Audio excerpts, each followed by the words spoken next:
Всем привет, mani qadrli lyubimchiklarim. Bugun sizlar bilan o'sha mashhur trendga chiqqan Amerika surpriz va 3 ta mana bundan oldik. Puldan oldik. Tadam. Birinchimizni Amerika surprizni ochib ko'ramiz va sizlarga obzor qilib beramiz. Davaydi.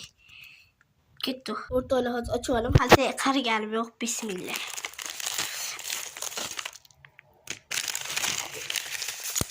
Bir ting çıkmadı.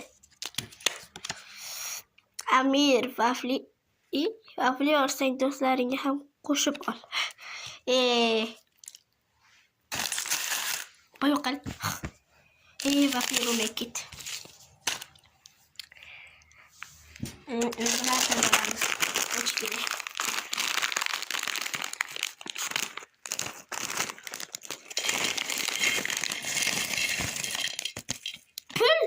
Bir sım çıkmadı.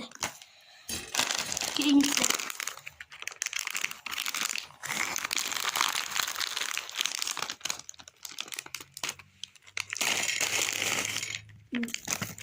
Bundan bir şey çıkan yok.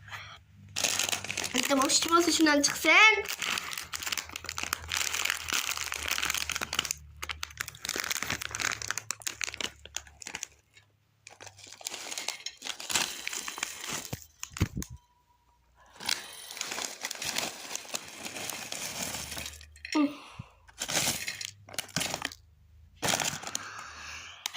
Ortalar.